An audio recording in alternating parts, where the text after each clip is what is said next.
Please tell us about your career to date. Well, I've worked as a teacher for about 15 years, and I've recently written my first novel, which is called Being Is Nobody. How do you become an author? I became an author by writing a book that I really loved, and I was lucky enough to get an agent that also loved it, and that was how I got my book deal. But really, you become an author by loving books, reading a lot of books, and doing a lot of writing, and hopefully finding a story that means a lot to you and will mean something to other people. So please tell us about your first book. Being Miss Nobody is a story about a girl called Rosalind who can't speak. She has an anxiety disorder which is called selective mutism, and that means it's impossible for her to speak at school. When she starts at a new secondary school, she gets bullied very badly. She becomes known as the weird girl who can't speak, and she can't tell anybody about it. So she decides to set up an anonymous blog called Miss Nobody, and that's where she speaks out about what's happening to her. And it isn't long before everything starts to spiral out of control. People start getting hurt. So it's a story about anxiety, social media, cyberbullying, and it's a little bit sad, but quite funny too, I think. Your book covers many issues that affect young people today, including bullying, self-esteem, anxiety, which then affects their mental health. How and why were you inspired to write a book about these very sensitive topics? I was inspired to write a book about mental health because I think there are many conditions which are very misunderstood, and selective mutism is one of them.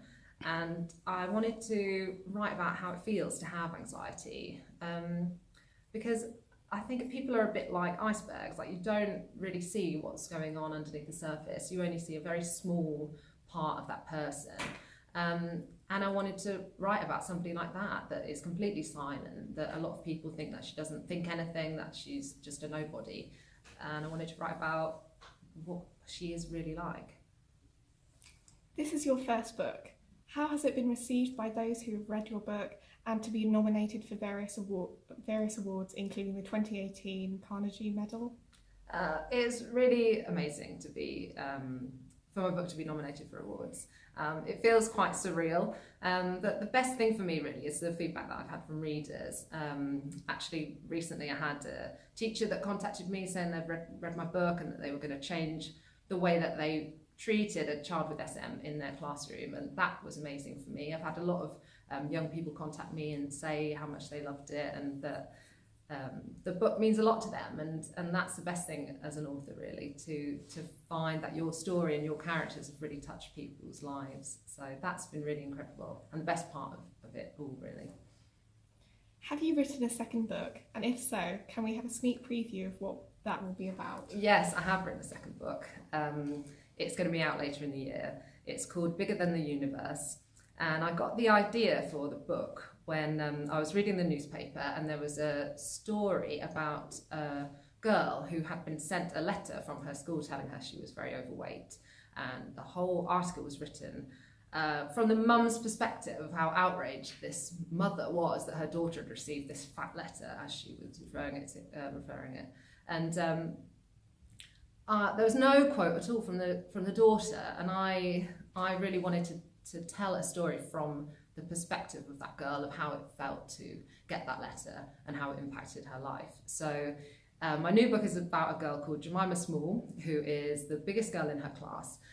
She's also incredibly smart and incredibly funny, but receiving this letter telling her that she's very overweight has a huge impact on her and what she thinks she can achieve.